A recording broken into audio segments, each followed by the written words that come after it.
On April 7, 1943, one American corporal with a modified rifle and a pile of torn sandbags did what the entire Allied command said would require an artillery barrage and 200 infantry soldiers.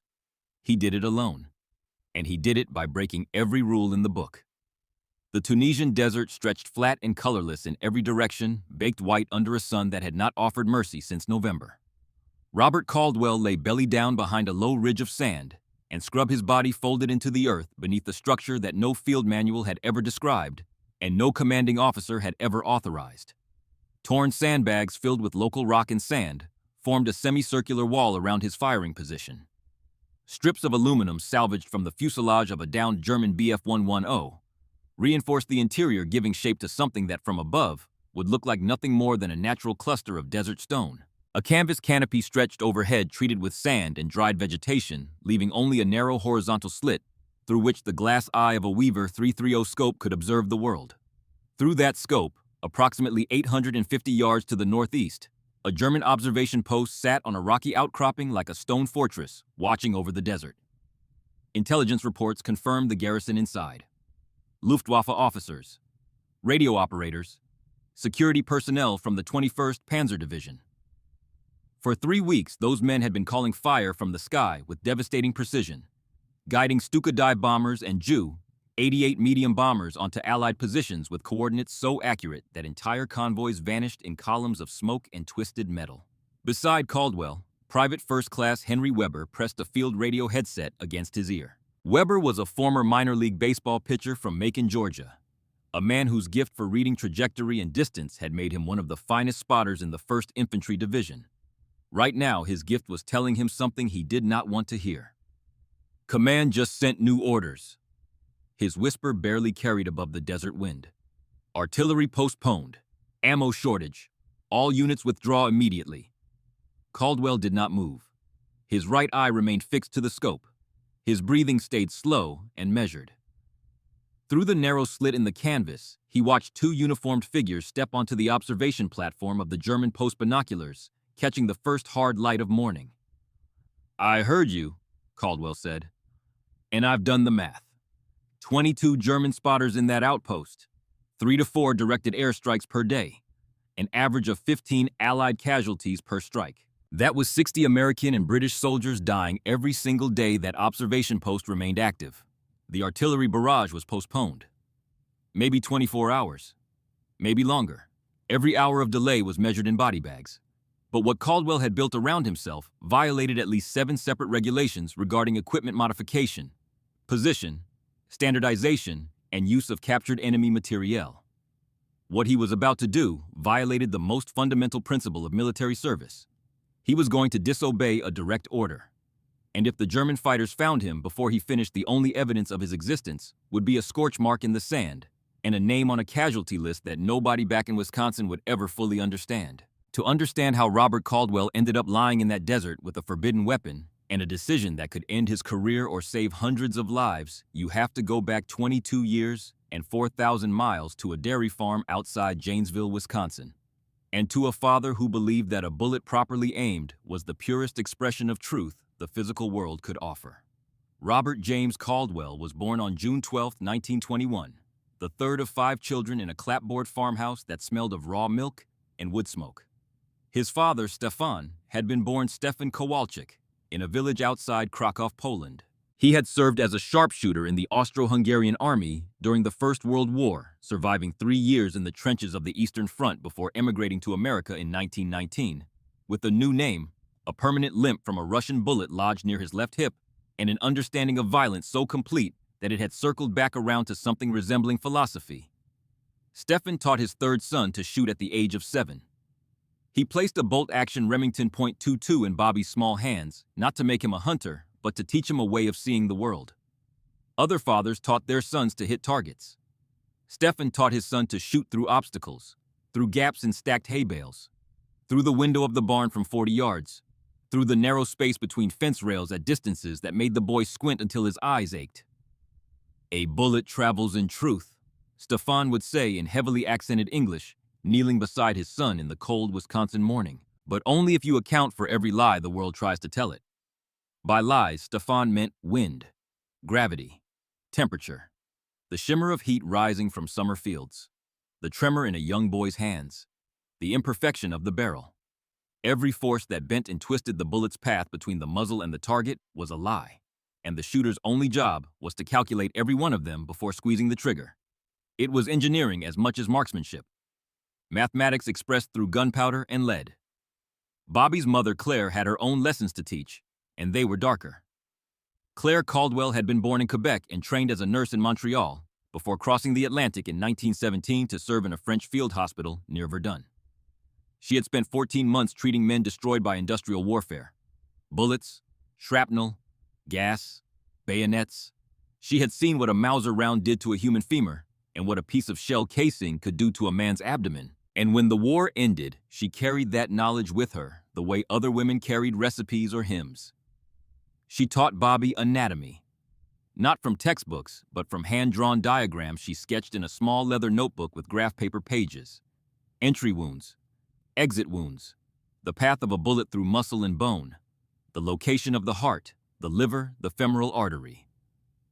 To understand where to shoot, she told him one evening as he sat at the kitchen table studying her careful illustrations, you must understand what happens when the bullet finds its mark.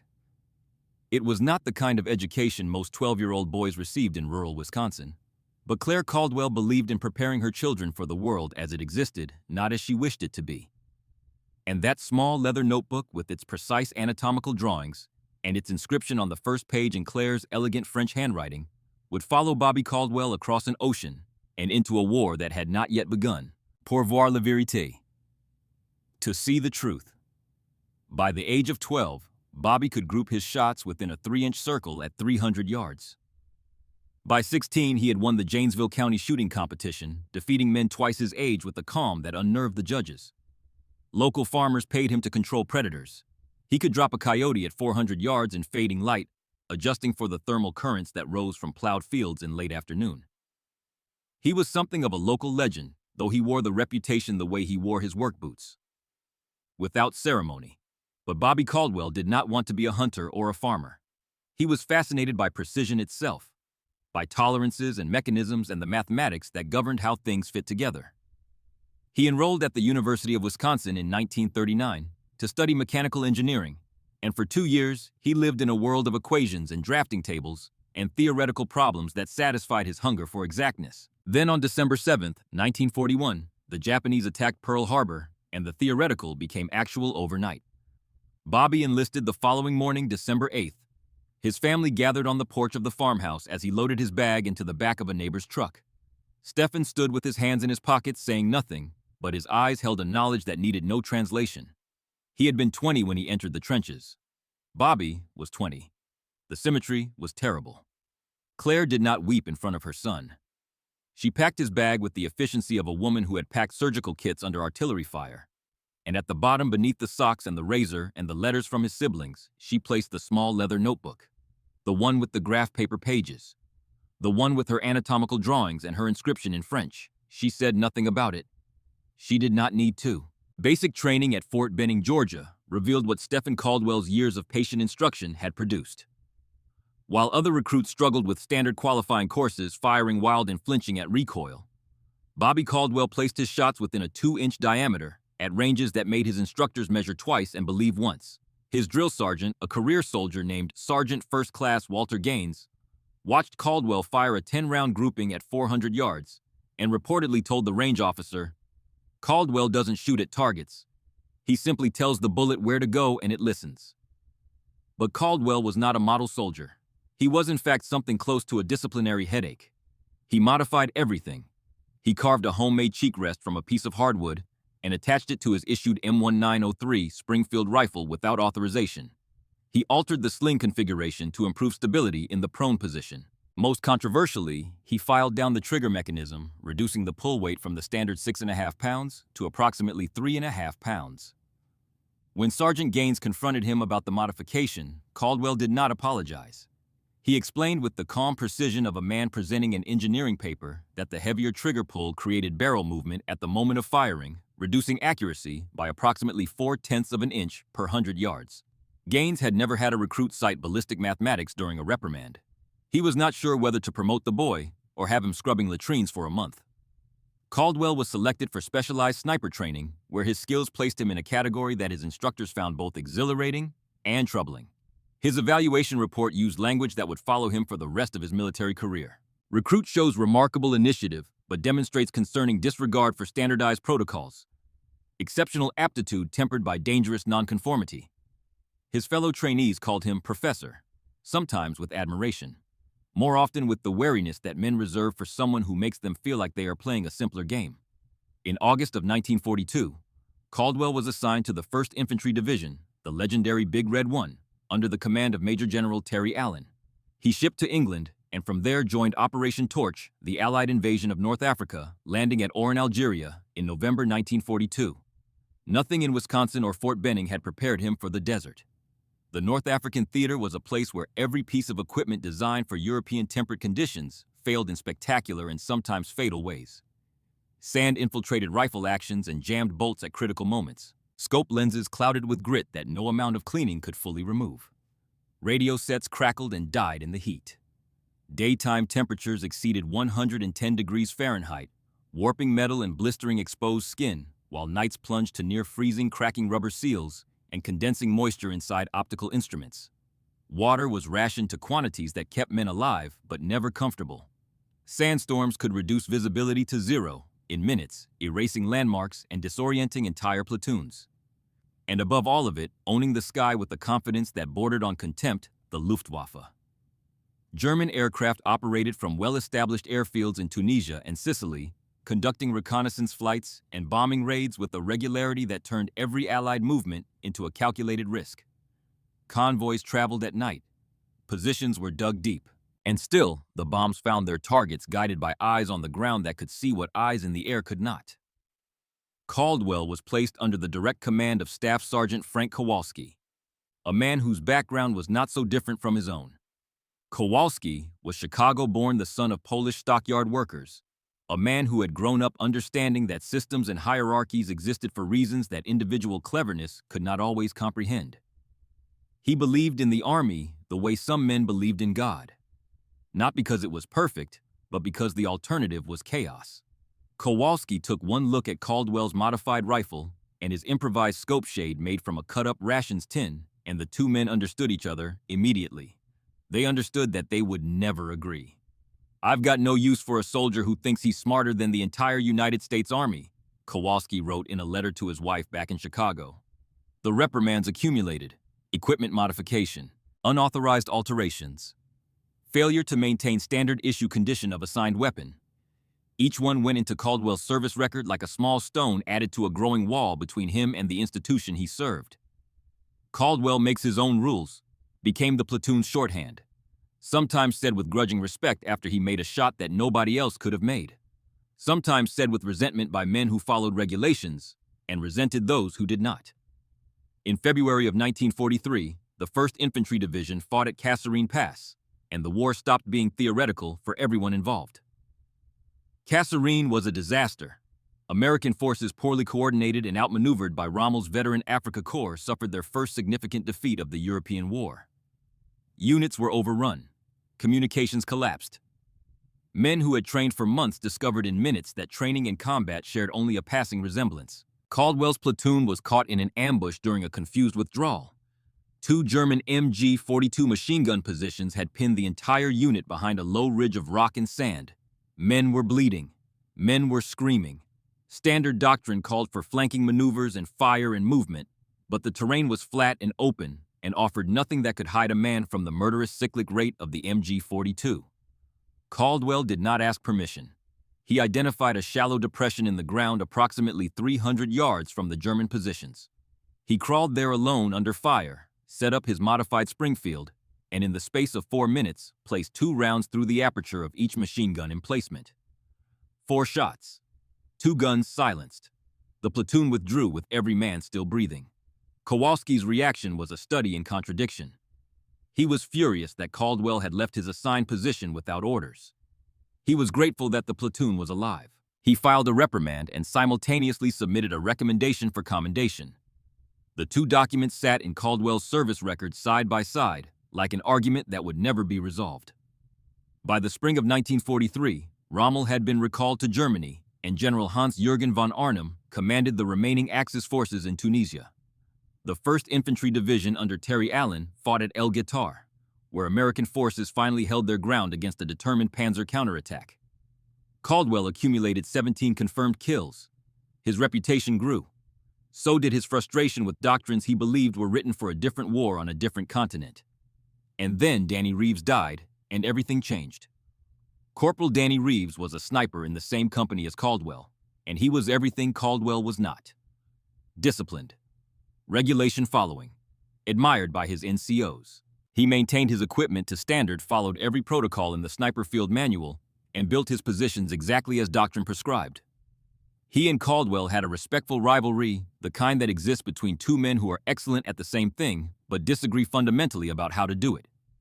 They argued about it one evening over rations sitting on ammunition crates as the sun dropped toward the western horizon and painted the sand in shades of copper and rust. The manual was written by men who understood combat, Reeves said, chewing slowly. You follow the system, you survive. Caldwell shook his head. The manual was written for European forests, trees, undergrowth, cover. This is a desert, Danny. There are no trees. The sun comes from angles the manual writers never imagined. And above us, every single day, there are German eyes. 2 days later, Reeves established a textbook sniper position on a ridge overlooking a German supply route. He followed every procedure. Minimal disturbance to the surrounding terrain. Standard issue camouflage netting. Correct distance from friendly lines. By every measure in the field manual, it was a perfect position. A Luftwaffe Bf 109 on a routine reconnaissance sweep spotted the subtle discoloration in the sand where Reeves had cleared his firing lane. The pattern was invisible from ground level. From 1,500 feet in the air, it was as obvious as a footprint in fresh snow. The pilot radioed the coordinates. 20 minutes later, 2 Junkers Ju-87 Stukas placed 500 kilograms of high explosives within 50 meters of Reeves's position. Danny Reeves, who had followed every rule, died because of the rules. The manual had never accounted for detection from the air, because the manual had been written in an era when Allied forces expected to control the sky. In the skies over Tunisia, in the spring of 1943, that expectation was a lie, and nobody had updated the truth. Caldwell examined the position afterward. He moved through it slowly, the way his mother had taught him to examine a wound. Systematically, without sentiment. He noted the disturbed sand pattern that was invisible from ground level, but unmistakable from altitude. He noted the slight heat shimmer rising from the camouflage netting, creating a thermal signature that would glow like a beacon to any aircraft passing overhead. He noted the fine scratches on the black surface of Reeves's scope lens, where desert grit had created a reflective point that caught the sun at certain angles. Every one of these signatures was invisible on the ground. Every one was visible from the sky. The field manual addressed none of them. Danny Reeves had done everything right within a system that was fundamentally wrong for the environment in which it was being applied. That evening, Caldwell returned to his tent and sat on his cot for a long time without moving. Then he reached into his pack and withdrew his mother's leather notebook. He opened it, past the anatomical drawings, past the pages of range calculations and wind tables he had filled during training, to a blank page near the back. And he began to sketch.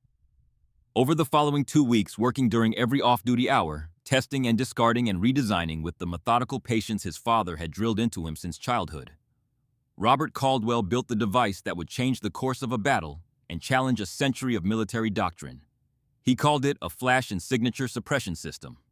Henry Weber, watching it take shape with a mixture of fascination and dread, called it something simpler.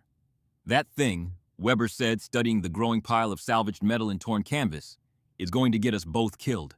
He was nearly right about that, but not in the way either of them expected. 15 miles to the northeast, on a rocky outcropping that commanded views of 30 square miles of contested desert, a man named Werner Kessler was beginning another day of calling fire from the sky. Hauptmann Kessler was 34 years old, a former geography teacher from Heidelberg who had joined the Luftwaffe in 1938, not as a pilot, but as something more quietly lethal. He was a Fliegerverbindungsoffizier, a flying liaison officer trained to read terrain the way a cartographer reads a map and translate what he saw into coordinates that brought destruction from above. Attached to the 21st Panzer Division, he operated from Beobachtungspunkt 117. a fortified observation post staffed by 22 men under his command. 2 additional Luftwaffe officers trained in target identification. 4 radio operators led by a Berlin-born former postal telegraph worker named Feldwebel Otto Brandt, whose skill with radio equipment bordered on artistry, and 14 security personnel from the 21st Panzer Division, who kept the post defended while Kessler did his work. His work was simple and terrible. He observed Allied movements through powerful Zeiss binoculars. He calculated grid coordinates with a precision that his former students in Heidelberg would have recognized. He transmitted those coordinates via radio to Luftwaffe airfields near Tunis. And within 30 to 45 minutes, aircraft arrived and struck exactly where he told them to strike. The pilots who flew his missions called him Der Kompass. The Compass. In 3 weeks of operations, Kessler's directed strikes had destroyed 74 Allied vehicles, disrupted 2 major supply convoys, and caused an estimated 367 casualties. He recorded every mission in a leather journal with the same meticulous care that Caldwell recorded his shots. Each entry was a model of clinical precision. Target type. Grid coordinates. Aircraft dispatched. Ordnance delivered. Observed result. In the inside cover of that journal, Kessler kept a photograph of his wife Helga and their 2 daughters Lotte and Maren, ages 6 and 4. He looked at it each morning before beginning his work. It was the last human thing he did before he became the Compass.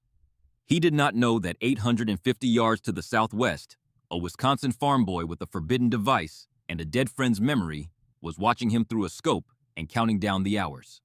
On the morning of April 7, 1943, Caldwell and Weber received the radio transmission that changed everything. Artillery postponed. Ammunition shortage.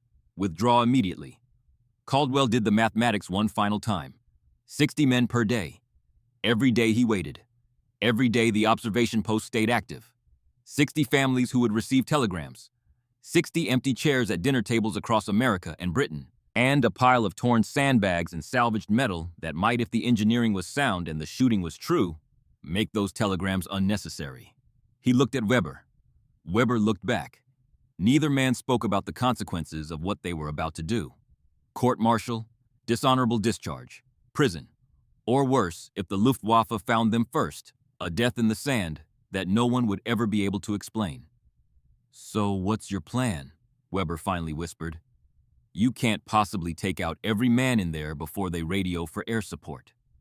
Caldwell opened his notebook to a hand-drawn diagram of the observation post layout, sketched from hours of careful observation over the preceding days. He pointed to 2 figures on the eastern observation platform. "See those 2 the way they move. The deference others show them. Those are the trained forward air control specialists. Take them out and the rest are just infantry with radios they don't fully know how to use."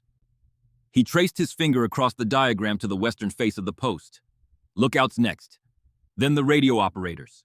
We take out the brains, then the eyes, then the mouth. By the time the security personnel understand what is happening, there won't be anyone left who can call an effective airstrike." Weber studied the diagram for a long moment. Then he adjusted his binoculars, settled into his spotter position, and began calling range and wind. A bullet travels in truth. Bobby Caldwell was about to find out if the same could be said of the man who fired it. The desert taught patience the way a furnace teaches respect for heat, not through explanation but through consequence. Robert Caldwell had been lying in the same position for nearly 4 hours, his body pressed so flat against the earth that the sand had begun to mold itself around his shoulders and hips, like a shallow grave accepting its occupant. The morning sun had climbed from a low orange smear on the eastern horizon to a white furnace overhead, and with it came the mirage. Heat mirage in the North African desert was not a gentle shimmer. It was a living distortion, a liquid bending of light that made solid objects ripple and shift, as though the world itself had lost confidence in its own geometry. At ranges beyond 400 yards, the mirage could make a standing man appear to sway 2 feet in either direction. At 800 yards, it could displace a target by a full body width. For a sniper attempting precision shots at 873 yards, mirage was not an inconvenience. It was the difference between a kill and a miss that announced your position to every armed man in that outpost. Caldwell did not fire during those first hours. He observed. Through the narrow slit in his canvas canopy, his right eye fixed to the Weaver 330 scope, He watched Beobachtungspunkt 117 come alive with the mechanical routine of a military installation beginning its workday. He cataloged everything. The 2 sentries on the western face who rotated every 90 minutes. The radio antenna on the northeast corner that occasionally swayed when an operator adjusted frequencies inside. The senior officers who emerged onto the eastern observation platform at predictable intervals, binoculars sweeping the desert in slow arcs. He assigned each visible figure a number in his mother's leather notebook. Not names. Numbers. Priority numbers ranked by the damage each man could do if left alive. The 2 officers on the eastern platform were numbers 1 and 2. The trained Luftwaffe forward air control specialists whose expertise could turn a radio transmission into a bombing run. The 3 lookouts on the western face were numbers 3 through 5, the eyes. The radio operators visible through window openings were numbers 6 and 7, the mouth. Everyone else was infantry. Dangerous, but unable to perform the post's primary function without the men above them in the chain. It was surgery. His mother would have recognized the approach. Beside him, Weber was struggling. The former pitcher from Macon had never been this close to an enemy position for this long, and the proximity was doing things to his nervous system that no amount of training could fully suppress. His hands trembled against his binoculars. His breathing came in shallow pulls that moved too much air and not enough oxygen. Caldwell could feel the vibration through the ground between them, a low-frequency tremor transmitted through sand and bone. Without taking his eye from the scope, Caldwell spoke. His voice was quiet and steady, carrying the same unhurried cadence that Stephen Caldwell had used on winter mornings in Wisconsin when a 7-year-old boy's hands shook too badly to hold a rifle straight. "Tell me about pitching, Hank." Weber's trembling paused. "What?" "When you're on the mound. Runner on third. Full count. Bases loaded. What do you think about—" A silence stretched between them, filled only by the low moan of wind across open desert. "I don't think about anything," Weber finally said. "I just see the glove." "Exactly. Don't think about the men in that post. Don't think about the aircraft that might come. Don't think about what happens if we're caught. Just see the target. Call what you see." Something shifted in Weber's breathing. The tremor in the ground between them stopped. When he raised his binoculars again, his hands were steady. He was not a soldier lying in the sand waiting to die. He was a pitcher on the mound reading the catcher's signals. And the catcher was asking for a fastball. Inside Beobachtungspunkt 117, Hauptmann Werner Kessler was conducting the morning briefing that would be his last. He stood on the eastern observation platform with Oberleutnant Friedrich Wendt, his second Luftwaffe officer, reviewing overnight intelligence reports and discussing target priorities for the day. Below them, Feldwebel Otto Brandt was running through his morning radio checks, confirming frequencies with the Luftwaffe airfield at Tunis, testing signal strength, ensuring the communication link that kept the entire operation alive was functioning at peak capacity. Kessler was satisfied with the morning. The sector was quiet. The Americans had made no significant movements. He noted in his journal, in the precise handwriting of a man who had once graded student examinations with equal care, that he recommended preemptive strikes against probable Allied staging areas south of Hill 482. He calculated coordinates. He verified distances against his plotting board. He did not look up from his work because there was nothing to look up at. The desert was empty. 873 yards to the southwest, it was not. At 9:47 in the morning, Caldwell observed the moment he had been waiting for. A shift change on the observation platform. Kessler and Wendt standing together in the open, both visible from the chest, up above the sandbag parapet. Both stationary. Both focused on the documents between them rather than the desert around them. Weber's voice came low and precise, stripped of everything except the information that mattered. "Range 873. Wind from the northwest 4 miles per hour, steady. Temperature 97 degrees. Mirage moderate shimmer left to right approximately 1.5 minutes of angle." Caldwell made his final adjustments. A fraction of a turn on the windage knob. A slight shift of his left elbow to change the angle of the rifle's cant. He chambered around. The bolt slid forward with the oiled precision of a mechanism that had been hand-fitted and tuned until its tolerances exceeded the specifications its designers had ever intended. He began his breathing rhythm. Inhale through the nose. Exhale slowly through barely parted lips. At the bottom of the exhale, in the natural pause between breathing out and breathing in the body, is at its stillest. The heartbeat creates the least disturbance. The muscles are relaxed. It is a window that lasts perhaps 1.5 seconds, and inside that window, if the preparation has been correct and the calculations honest, the bullet will go exactly where the shooter sends it. His father's voice moved through his mind like a current through still water. A bullet travels in truth. He squeezed the trigger. The Springfield barked once the sound flattened by distance, and the modified flash suppressor into something closer to a sharp crack than the full-throated report of an unmodified rifle. Through his scope, in the fraction of a second between firing and impact, Caldwell watched the trace of heat-disturbed air that marked the bullet's path across 873 yards of desert. Hauptmann Werner Kessler, the compass, the man who could call fire from the sky with a plotting board, and a radio dropped mid-sentence. The round struck just above his left eye. He did not stagger. He did not reach for the wound. He simply ceased to be standing and became something on the ground as abruptly as a light being switched off. Oberleutnant Wendt turned toward the sound that his brain had not yet identified. His mouth was open. His clipboard was still in his hand. Caldwell had already chambered another round the bolt.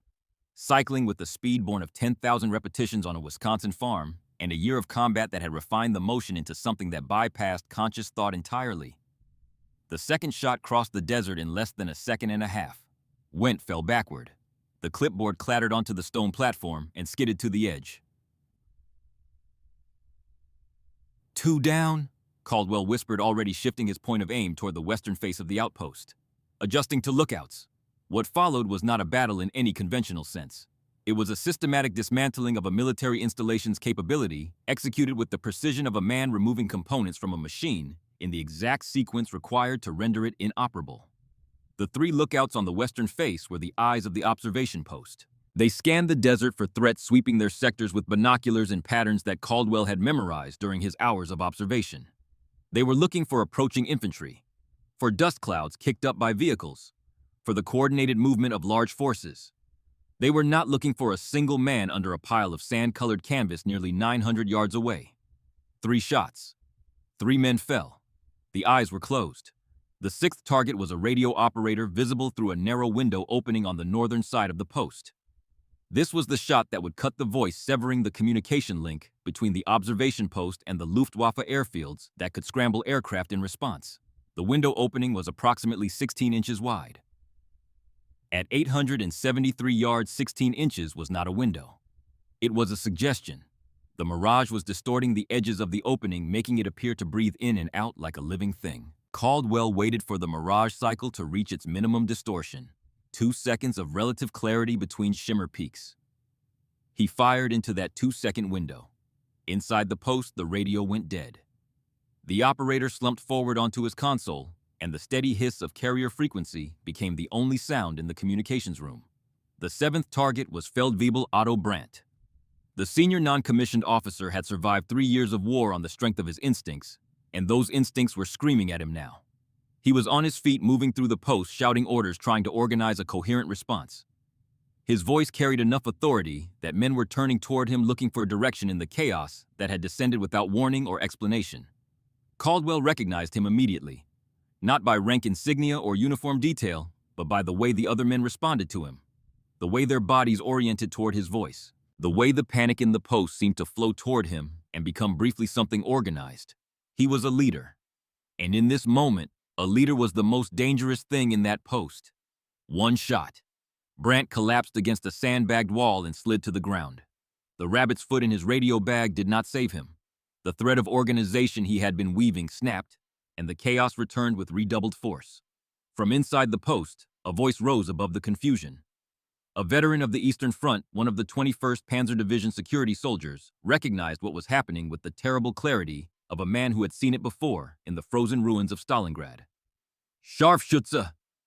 The word tore from his throat like a warning siren. "Sniper 1 shooter. He's picking us apart." The recognition should have helped. It should have given the surviving men a framework for response. Counter-sniper procedures existed. Identify the direction of fire from bullet impact angles. Locate the muzzle flash. Suppress the position with concentrated fire. Call for air support. But the men trained to call air support were dead on the observation platform. The radio operator was dead at his console. The lookouts who might have spotted a muzzle flash were crumpled at their posts. And there was no muzzle flash to spot because the modified suppressor on Caldwell's Springfield dispersed the signature into something invisible beyond 200 yards. The deflector system was performing exactly as Caldwell had designed it. Despite firing multiple rounds, no dust cloud had formed around his position. In desert warfare, the dust signature from a rifle's muzzle blast was often more visible than the flash itself, a puff of displaced sand that marked a sniper's location, as clearly as a signal flare. Caldwell's sandbag wall contained and redirected the blast downward into packed earth, eliminating the signature entirely. The canvas canopy overhead prevented any heat shimmer or visual disruption that might be spotted from the air. From above, his position looked like desert. From ground level, it looked like rocks. Danny Reeves had done everything the manual prescribed and died because the manual was wrong. Robert Caldwell had thrown the manual away and built something that worked.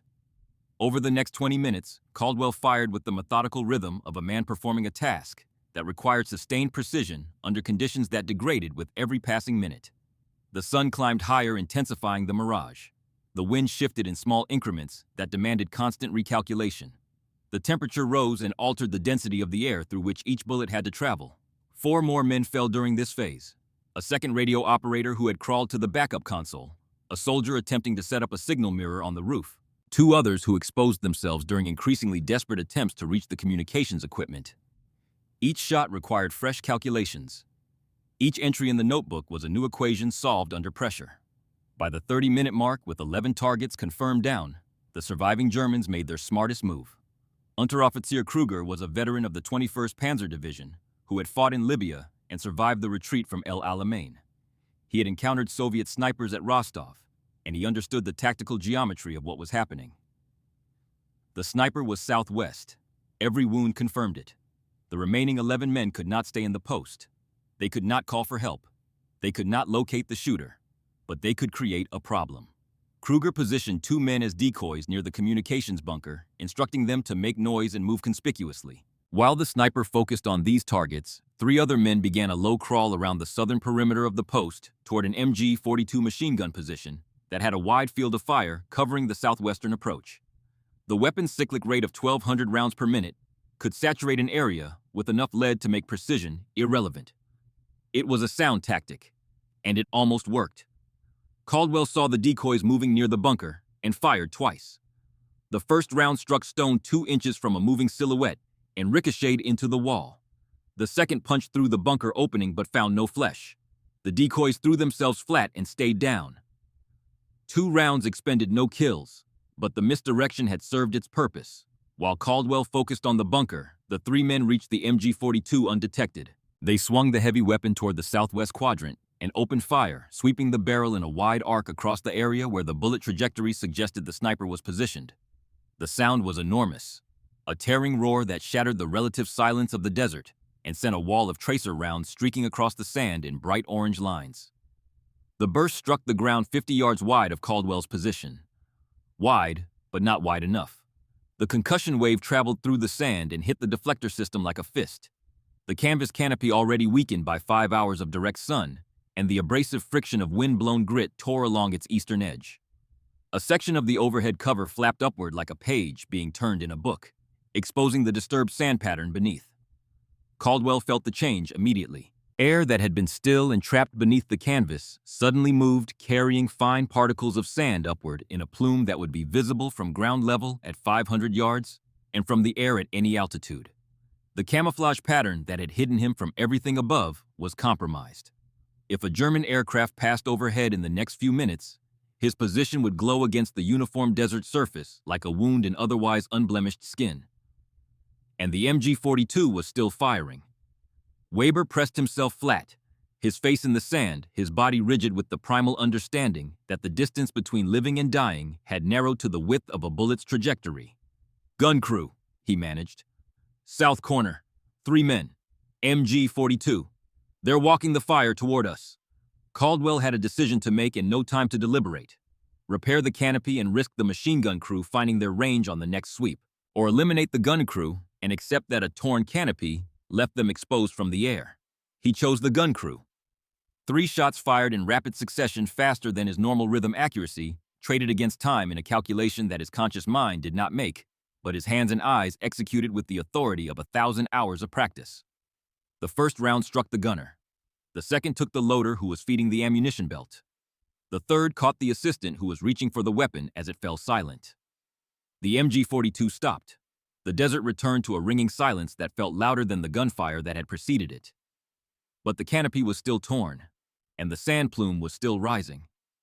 Caldwell reached up with his left hand, keeping his right on the rifle, and pulled the torn canvas edge back toward its anchor point. His fingers found the aluminum reinforcing strip that had bent under the concussion wave. He pressed it flat, folded the canvas over it, and weighted the edge with a handful of sand and small rocks. The repair was crude. It would not survive another impact. But from above, the torn section would read as a natural shadow rather than an exposed position. He had just finished the repair when Weber's voice cut through the silence with an edge that Caldwell had not heard before. Not fear exactly, but something adjacent to it. Something that lived in the space between controlled and uncontrolled. Aircraft, southeast, low altitude, fighter. Caldwell froze. Through the narrow slit in the repaired canopy, he could see it. A single Messerschmitt Bf-109 painted in the desert camouflage pattern of Jagdgeschwader 77, approaching from the southeast at approximately 500 feet. It was not diving toward them. It was not circling. It was flying a straight patrol line, the kind of routine sweep that Luftwaffe fighters conducted 3 or 4 times daily across the contested sectors of the Tunisian front. It was not responding to a distress call, because no distress call had been successfully transmitted from Beobachtungspunkt 117. It was simply flying its scheduled route, but that route was going to take it directly over 2 American soldiers lying in the open desert with a damaged concealment system and a rifle that had been firing for the past 40 minutes. Caldwell released his grip on the rifle. He placed both hands flat on the ground and pressed his entire body into the sand with the force that seemed to be trying to push himself through the earth and out the other side. Beside him, Weber did the same. 2 men becoming geology. 2 men willing themselves into the mineral stillness of the rocks around them. The Bf-109 grew larger in the slit of the canopy. The sound of its Daimler-Benz engine built from a distant hum to a resonant throb that Caldwell could feel in his sternum. At 500 feet, a pilot with good eyes could spot a man standing in open desert from 2 miles away. A man lying still under camouflage was harder, but not impossible, especially if the camouflage was damaged. Caldwell's repaired canopy held. The torn edge weighted with sand presented a shadow pattern consistent with the natural irregularities of the desert surface. The aluminum strips did not glint because they were buried beneath layers of grit. The sandbag wall blended with the surrounding rock formations that Caldwell had specifically chosen for their visual similarity when he had selected this position 12 hours earlier in the pre-dawn darkness. The Bf-109 passed overhead at 500 feet. The pilot did not bank, did not reduce speed, did not circle for a second look. The shadow of the aircraft swept across their position and continued northeast toward the observation post where the pilot presumably expected to see a functioning German installation rather than silence and stillness, and the mathematics of what one man could do with a rifle and a forbidden invention. Henry Weber exhaled with the force that Caldwell felt against his boot like a small wind. Neither man spoke for 30 seconds. Neither man needed to. The device that the United States Army had forbidden, the improvised collection of sandbags and salvaged metal and torn canvas that violated 7 regulations, had just saved both their lives. After the aircraft passed beyond visual range, Caldwell returned his eye to the scope and assessed the observation post. The surviving personnel, 8 men who had endured the systematic elimination of their leadership, their communications capability, and their heavy weapons, were making a coordinated break from the southern face of the post. It was the right decision. Staying meant dying in place. Running meant a chance, however small, of reaching a secondary position or a vehicle from which they could call for support. 8 men sprinted across open ground in a zigzag pattern, spreading out to make themselves harder to hit as a group. It was textbook evasion. It was also futile against a shooter who had spent his childhood learning to hit moving targets at 400 yards in the fading light of a Wisconsin afternoon. Caldwell took a breath, settled his cheek against the stock. Let the rhythm take him. He fired 7 times. 6 men fell. 1 round struck the sand a foot behind a running figure, who changed direction at precisely the wrong moment for the bullet and precisely the right moment for himself. That man and 1 other reached a small rocky outcropping approximately 200 yards from the main position. They threw themselves behind the rocks and disappeared from view. I can't get a clear shot on the last 2, Caldwell said, his voice flat with the exhaustion of sustained concentration. They're in good cover. Weber checked his watch. 43 minutes of continuous engagement. We need to think about withdrawal. Caldwell did not respond. He kept his eye on the scope and waited. This was Stephen Caldwell's first lesson taught before breathing control, before wind reading, before ballistic mathematics. Patience. The ability to remain still when every nerve demanded movement. To trust that the target would eventually present itself because living things cannot stay hidden forever. Curiosity or fear or thirst or the simple biological need to verify one's continued existence will eventually compel movement. 15 minutes passed. The sun beat down. The mirage pulsed. Nothing moved behind the rocky outcropping. Then a head appeared. Just the top of a helmet and the upper portion of a face rising above the rocks for perhaps 2 seconds as the soldier attempted to assess whether it was safe to move. 2 seconds was more than enough. One shot. The man dropped behind the rocks and did not reappear. The final German soldier made his decision with the desperation of a man who understood that mathematics had turned against him. He broke from cover and sprinted toward what appeared to be a Kubelwagen, concealed under camouflage netting, approximately 150 yards from his position. It was a dead run across open ground fast, and committed fueled by the adrenaline of a man who knew he was the last one alive. Caldwell tracked him through the scope. The running figure was moving perpendicular to his line of fire, which meant a lead calculation that had to account for the target's speed, the bullet's flight time across the reduced range of approximately 650 yards, and the subtle crosswind that had shifted again in the past few minutes. He led the figure by what his hands judged to be the correct distance. His conscious mind was no longer involved in the calculation.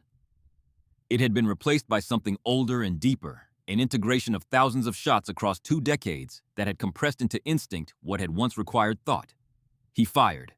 The man tumbled forward and lay still on the desert floor. "All targets neutralized," Caldwell said. The words came out flat, drained of everything except the factual content they carried. "Observation post completely inactive." He lifted his eye from the scope for the first time in over an hour. The world beyond the narrow slit of the canopy seemed impossibly wide and bright, as though he had been looking through a keyhole and someone had suddenly opened the door. Total elapsed time from first shot to last 69 minutes.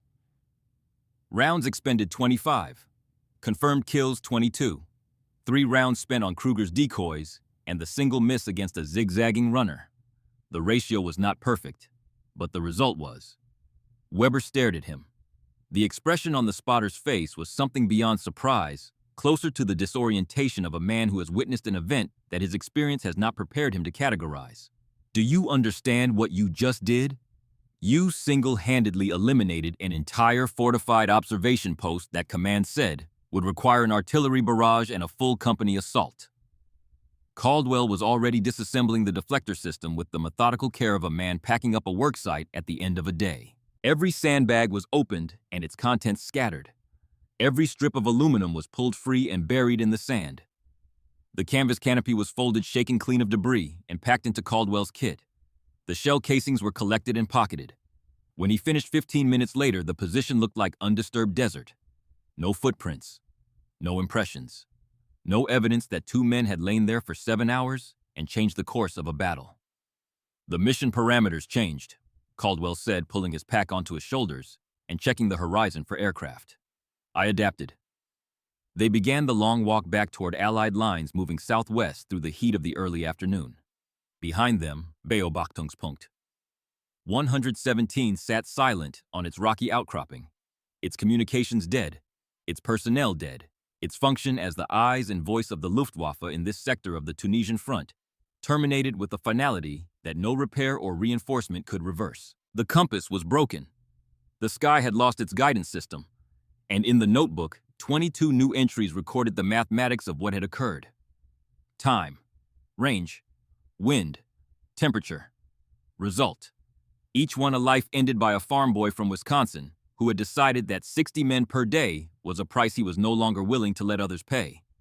They walked back through the desert in silence, 2 men carrying between them a secret that weighed more than their equipment. The afternoon sun pressed down on the sand like a flat iron on white linen, bleaching the color from the landscape until the world consisted only of heat and light and the effort of putting one boot in front of the other. Caldwell moved with the mechanical efficiency of a man conserving energy, his modified Springfield slung across his back. His pack riding high on his shoulders where the deflector components added bulk but not excessive weight. Weber followed 3 paces behind, close enough to communicate in a whisper, far enough apart that a single burst of fire could not take them both.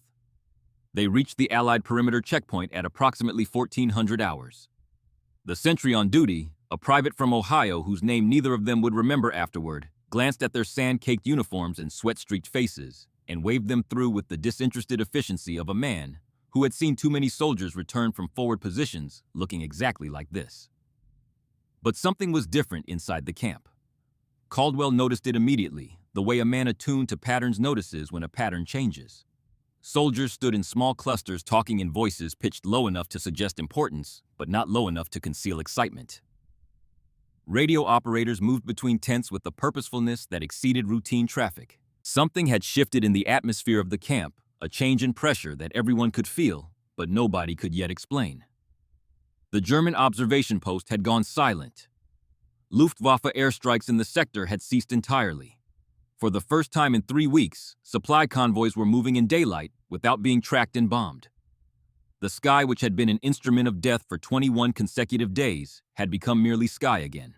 Staff Sergeant Frank Kowalski was waiting at the entrance to the command area. He stood with his arms folded across his chest, his face arranged in an expression that gave away nothing. Not anger, not relief, not the complicated mixture of both that Caldwell suspected was churning beneath the surface. Kowalski looked at them the way a foreman looks at 2 workers who have been absent without explanation during a critical shift. "Command tent, now!" He turned and walked ahead of them without waiting for acknowledgement. His boots struck the packed sand with the metronomic regularity of a man who had never in his military career deviated from the prescribed pace of march. 15 miles to the northeast, the desert was already beginning its work of erasure. Sand drifted against the walls of Beobachtungspunkt 117, filling the gaps where men had fallen. By morning, the sand would have softened the outlines. By the following week, only the structure itself would remain a stone and sandbag monument to a precision that no one on the German side could yet explain. The Luftwaffe reconnaissance aircraft that photographed the position the next morning captured images that traveled up the German chain of command with increasing velocity, each officer who reviewed them adding a layer of disbelief to the report. No artillery craters, no bomb damage, no vehicle tracks, no shell fragments. No evidence of any weapon larger than a rifle. The position appeared to have been destroyed from within, as though the garrison had simultaneously decided to cease existing. The photographs reached General Lieutenant Hans Seidemann, commander of Fliegerkorps Tunis, by noon. Seidemann was not a man given to dramatic reactions. He had commanded Luftwaffe units in Poland, France, and the Eastern Front. He had seen the results of partisan attacks, commando raids, and infantry assaults on isolated positions. Nothing in his experience matched what these photographs depicted. He summoned his intelligence officer, a methodical Bavarian major, whose reports were valued for their precision. What happened at 117? We cannot determine with certainty, Herr General. There was no artillery preparation, no aerial bombardment, no infantry assault. The perimeter defenses were not breached from outside. All personnel appear to have been killed by small arms fire, originating from a single direction to the southwest. The wound patterns are consistent with precision rifle fire at extended range. Seidemann studied the photographs for a long moment. His jaw tightened in a way his staff recognized as the physical manifestation of a conclusion being reached. One shooter, from extreme range. Someone out there has found a way to hide from our eyes. He ordered increased fighter patrols across the sector. He directed that all remaining forward observation positions be reinforced with additional security and counter-sniper measures. But the damage could not be undone by patrols or protocols. Werner Kessler was dead. Friedrich Wendt was dead. Otto Brandt was dead. The men who had formed the operational brain of the observation post, the cartographer who read terrain, the officer who verified targets, the radio artist who maintained the communication link, were gone. The institution remained, but the irreplaceable expertise that had made it lethal had been removed with surgical precision. Within 1 week, Luftwaffe bombing accuracy in the sector decreased by 78%. Allied casualty rates from air attack dropped to levels not seen since the first days of the campaign. Supply convoys that had been running at night under blackout conditions began moving in daylight. The 1st Infantry Division advanced 6 miles beyond its expected front line, outflanking a German defensive position that had been assessed as impregnable for as long as the observation post controlled the sky above it. An intercepted German intelligence report decoded through the Ultra program and passed to Allied command contained a single assessment that would have made Robert Caldwell smile if he had ever seen it. Position neutralized by unknown means. Assessment, possible long-range precision engagement by single highly skilled marksman using concealment technology not previously encountered. Recommend all forward observation positions be fortified against individual sniper attack. And concealment technology not previously encountered. They were writing about torn sandbags and salvaged aluminum and a canvas tarp treated with desert grit. They were describing a prohibited device built by a 21-year-old engineering student as though it were a classified weapons system. Inside the command tent, the air was close and hot-heavy with the smell of canvas and sweat and the particular tension that accumulates in enclosed spaces where careers are about to be decided. Captain Edward Tully sat behind a folding field desk, his maps pushed to one side. Beside him stood Lieutenant Colonel Raymond Schofield, the battalion commander, a West Point graduate from the class of 1930, whose lean frame and steady gaze communicated an intelligence that missed nothing and revealed less. Caldwell and Weber entered and snapped to attention. The formality of the gesture felt absurd after what they had just done. Two men who had crawled through the desert and killed every soul in a fortified outpost now standing rigid and correct, as though the distance between military protocol and military reality were not a chasm wide enough to swallow them both. At ease, Schofield said. His voice carried no inflection that could be read as either anger or approval. I understand you two were ordered to hold position and return to base camp this morning. Yes, sir. Caldwell's eyes fixed on a point approximately 6 inches above Schofield's head, the regulation focal point for a soldier at attention. We received those orders, but I determined that immediate action was necessary based on developing conditions in the field. Developing conditions. Schofield let the words sit in the heated air. You mean you decided that your judgment superseded the entire chain of command? No excuse, sir. I accept full responsibility for the decision and its consequences. Private Weber was following my direction as his senior in the field. Schofield leaned back in his folding chair studying Caldwell, the way a man studies a piece of equipment that has performed far beyond its specifications, and in doing so raised questions about whether the specifications were ever correct. We received an interesting aerial reconnaissance report approximately 1 hour ago, he said. Observation point 117 appears to have been completely neutralized. 22 confirmed enemy killed in action. No survivors. The tent held its breath. The interesting part, Schofield continued, is that there is no record of any Allied operation in that sector today. No artillery fire, no infantry movement, no air support. It is as if the entire garrison of that outpost decided to die simultaneously. The silence that followed was the kind that exists in courtrooms between the reading of a verdict and its comprehension. Weber shifted his weight almost imperceptibly. Caldwell did not move. Do either of you have any insight into this mysterious event, sir? Caldwell's voice was steady in a way that cost him more effort than any shot he had fired that morning. I engaged the observation post with my rifle utilizing an improvised position concealment system. I neutralized all enemy personnel over the course of approximately 69 minutes. Private Weber served as spotter and security. Schofield stood. He walked around the desk with the deliberate pace of a man who wanted the distance between sitting and standing in front of a subordinate to communicate something that words had not yet been asked to carry. He stopped directly in front of Caldwell, close enough that the corporal could smell the dust on the colonel's uniform. You are telling me that you, one sniper with a modified Springfield rifle, eliminated an entire fortified observation post that our intelligence assessed would require an artillery barrage and a company strength assault to reduce? Yes, sir. Caldwell reached slowly into his breast pocket and withdrew the notebook. Schofield took it. He opened it to the section where columns of numbers told a story more precise and more terrible than any narrative could convey. Each line was a life rendered into data. Time of engagement, estimated range, wind speed and direction, temperature, point of impact. Result, all reading the same word in the final column. Confirmed. Schofield studied the entries with the focused attention of a man reading a technical document that he knows will have consequences extending far beyond the room in which he stands. Then he closed the notebook and handed it back. Captain Tully, please escort Private Weber outside. I need a moment with Corporal Caldwell. When the tent flap had closed behind Tully and Weber, Schofield's demeanor shifted. Not dramatically, The change was subtle, a relaxation of the formal architecture of command that allowed something more direct to enter his voice. Off the record, Corporal. What you did today is either the most impressive feat of marksmanship I have heard of in this war, or the most outrageous lie ever told to a superior officer. Which is it? Caldwell met his eyes for the first time. 22 targets, sir. First shot at 0949. Final shot at 1058. All confirmed kills. The notebook contains complete documentation. Schofield held his gaze for a long moment, conducting whatever private assessment a career officer performs when confronted with an event that exists outside the boundaries of his experience. You realize you violated at least 7 separate regulations: direct disobedience of orders, unauthorized equipment modification, unsanctioned engagement of enemy forces, use of captured enemy materiel, failure to withdraw when ordered. Yes, sir. By all rights, I should have you court-martialed. Yes, sir. The problem, Caldwell, is that your act of insubordination just accomplished what we had allocated an entire artillery battery and 3 infantry companies to achieve.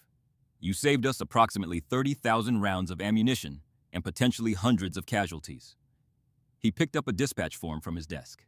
Division headquarters is already requesting information about how we managed to neutralize that observation post so efficiently.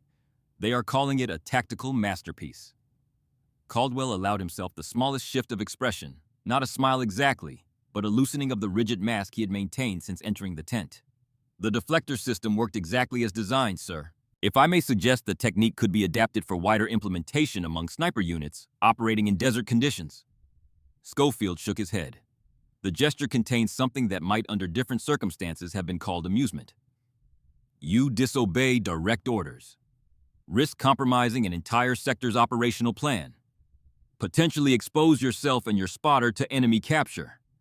And now you are making equipment recommendations. He exhaled slowly. I should have you digging latrines until this war ends and the next one begins. He sat down.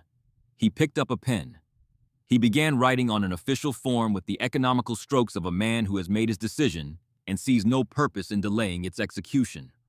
Effective immediately, you are being reassigned to a special reconnaissance unit under my direct command. Your official duties will include evaluating and developing tactical innovations for desert warfare operations. He looked up from the form. In other words, Corporal, I am giving you permission to keep breaking the rules, but only the ones I say you can break. Is that understood? Perfectly understood, sir. And Caldwell, I want a full report on that deflector system on my desk by tomorrow morning, with diagrams. In the weeks that followed, the deflector system was evaluated, refined, and packaged into a field expedient kit that could be assembled from readily available materials.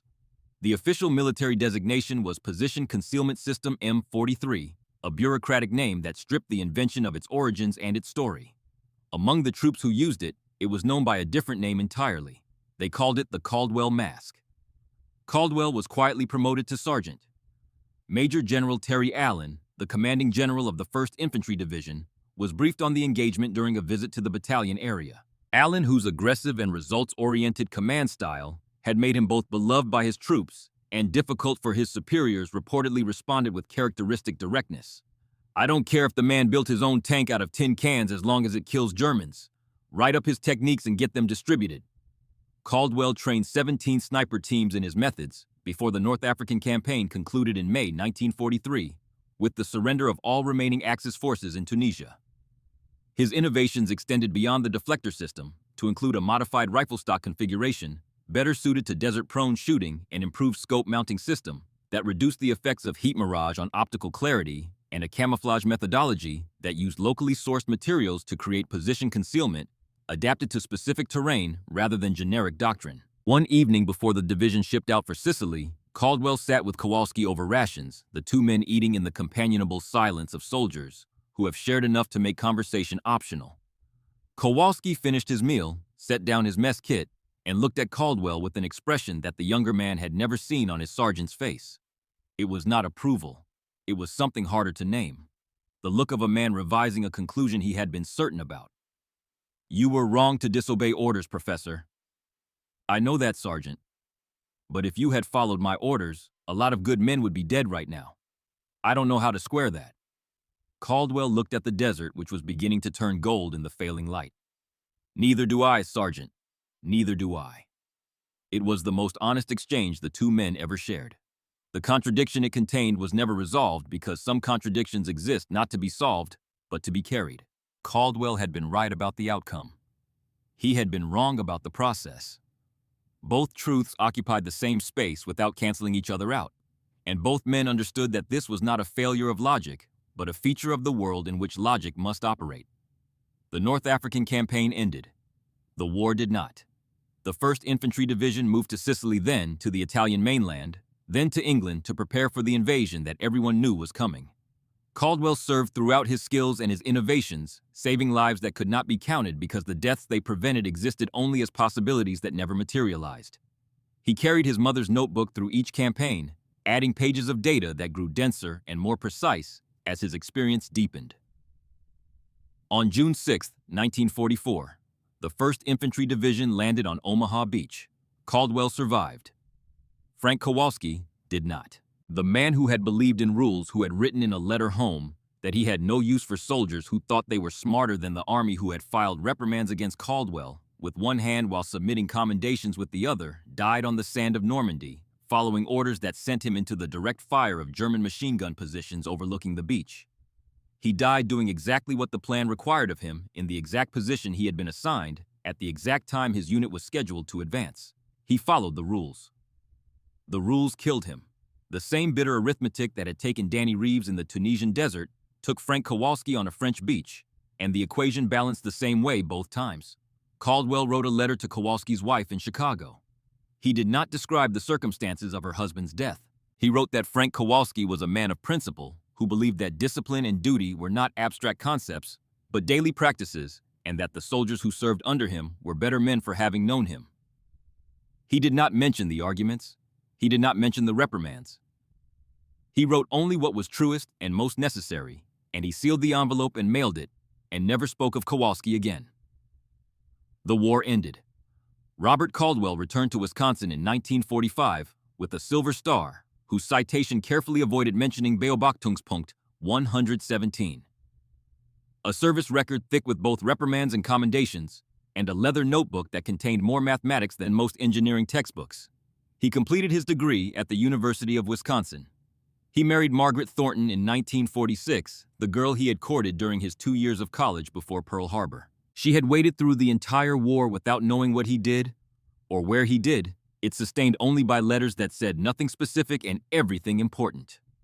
Henry Weber traveled from Georgia to serve as best man at the wedding, and the two men embraced on the church steps with the wordless intensity of men who have shared something that cannot be explained to anyone who was not there. Caldwell established a small company in Madison specializing in precision optical instruments, lenses, scope mounts, measuring devices. He built things that helped people see more clearly and more accurately, and he never manufactured a weapon. He raised 3 children in a modest house where the walls held no war photographs and the bookshelves contained no military histories. His children knew he had served. They knew he had been in North Africa and France and Germany. They knew nothing else because Caldwell believed that some knowledge was a burden that should not be inherited. In 1967, he received a letter from the commandant of the infantry school at Fort Benning, inviting him to consult on revisions to the sniper training program. Caldwell traveled to Georgia for the first time since basic training 25 years earlier, and discovered something that produced in him an emotion his children would not have recognized on his face. The Position Concealment System M43. The Caldwell mask had evolved. It was now manufactured from modern synthetic materials, lightweight polymers, and treated fabrics that would have seemed like science fiction to the man who had built the original from torn sandbags and aircraft wreckage. But the principles were identical. The geometry of the sandbag wall, the overhead canopy with its narrow observation slit, the flash suppression system. Every element that Caldwell had designed in a tent in the Tunisian desert with his dead friend's memory as motivation was still present, refined and improved, but fundamentally unchanged. The training manual that accompanied the system credited its development to battlefield adaptation by unnamed personnel during the North African campaign. Unnamed personnel. His entire contribution to military doctrine reduced to 2 words that could have described anyone or no one. More significant than the equipment was the curriculum.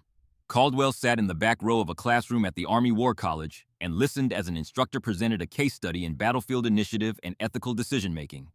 The case involved an unnamed sniper who had disobeyed direct orders to engage a fortified observation post in a North African desert, eliminating the entire garrison with precision rifle fire and an improvised concealment system. The instructor used the case to explore the tension between formal authority and moral responsibility in combat situations. Sometimes, the instructor told his students, the rule book must be set aside in favor of the higher principles it was designed to serve.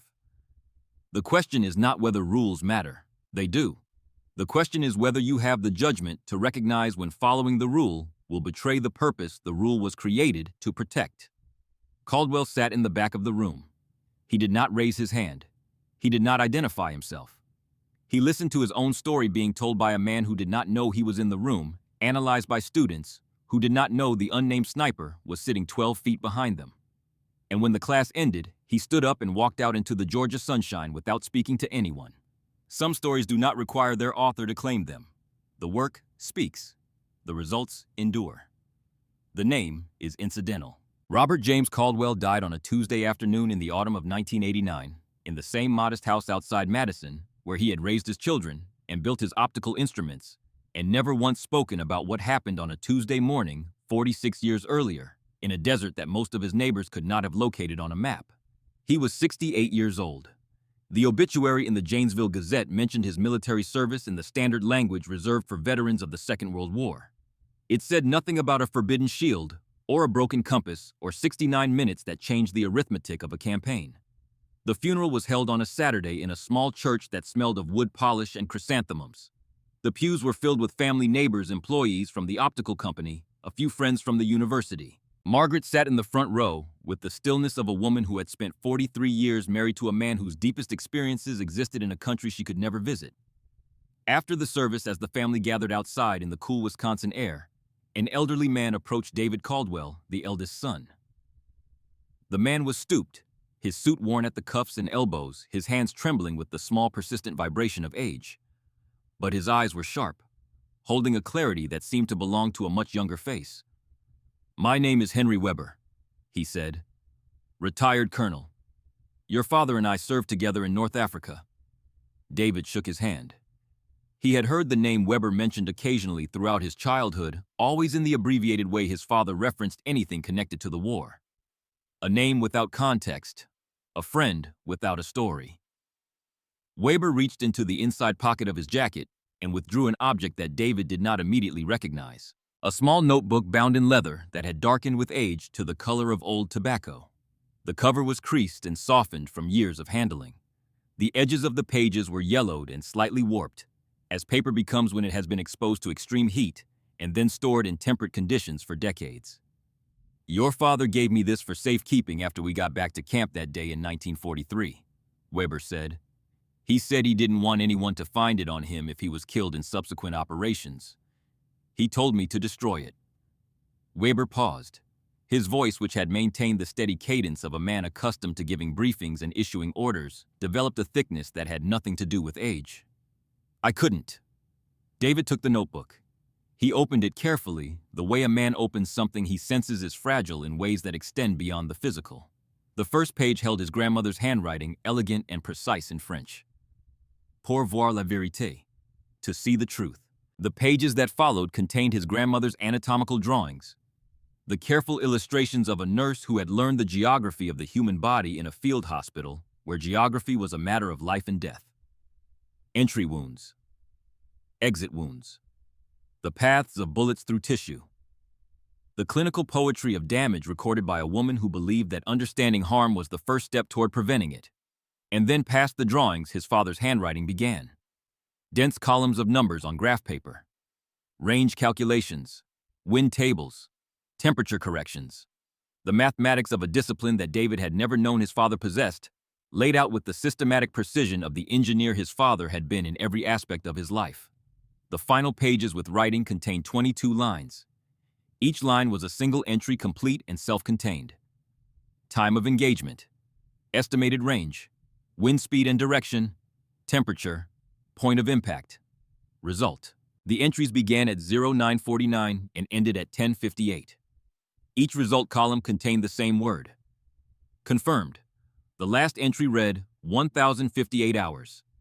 Target 22. Range 647 yards. Wind northwest 3 miles per hour. Temperature 103 degrees. Point of impact center mass. Result confirmed. Below it, written in a different ink and handwriting that was slightly less controlled than the lines above it, as though the hand that wrote it was no longer operating under the discipline of a specific task, but had been released into something more personal, was a single sentence. A bullet travels in truth. I hope I did the same. David Caldwell stood in the Wisconsin afternoon, holding his father's life in his hands. Not the life that had been visible. Not the optical company and the modest house and the quiet evenings reading engineering journals in the chair by the window. The other life. The one that had been lived in 69 minutes on a Tuesday morning in April of 1943, and then carried silently for 46 years afterward, like a stone in a pocket that the hand returns to again and again, without ever bringing it into the light. Weber placed his hand on David's shoulder. The touch was brief, but carried the weight of a connection that had lasted nearly half a century, sustained not by frequent contact, but by the shared memory of a single morning in which two young men had lain in the sand and changed the mathematics of a war. Your father never wanted recognition, Weber said. But some stories shouldn't be lost to history. He turned and walked down the church steps and across the parking lot toward a car that David would not have been able to describe 5 minutes later. An old man in a worn suit moving with the careful deliberation of someone who has learned that the body's remaining years are a finite resource to be managed rather than spent. A retired colonel who had once been a minor league pitcher from Macon, Georgia, whose eye for trajectory had carried him from a baseball diamond to a desert, to a church parking lot in Wisconsin, where he had just delivered the last piece of a story that would outlive everyone who had participated in it. The desert has a way of stripping away pretension. Under its sun there is no rank, no regulation, no doctrine that can survive contact with the fundamental question of whether what you are doing is right. Robert Caldwell did not exist in the way that history records existence with monuments and biographies and official acknowledgement. He existed in the way that mattered more, in the lives that continued because of what he did, in the convoys that arrived, in the soldiers who went home to families who never received telegrams, in a training manual that credited unnamed personnel with an innovation that saved lives for decades after the war that produced it had become the subject of history books. A bullet travels in truth. The man who fired those 22 bullets believed that truth was not found in rule books or service records or the official language of military citations. It was found in the mathematics of consequence. 60 men per day was the cost of inaction. 22 men in a single engagement was the cost of action. The arithmetic was simple. The morality was not. And Robert Caldwell carried both the simplicity and the complexity in a leather notebook for the rest of his life, never asking anyone else to resolve a contradiction that he understood was not a contradiction at all, but simply the way the world worked when the stakes were absolute and the rules were written by men who had never stood where he stood. Pour voir la vérité. To see the truth. His mother had written those words on the first page of a notebook she gave her son when he went to war.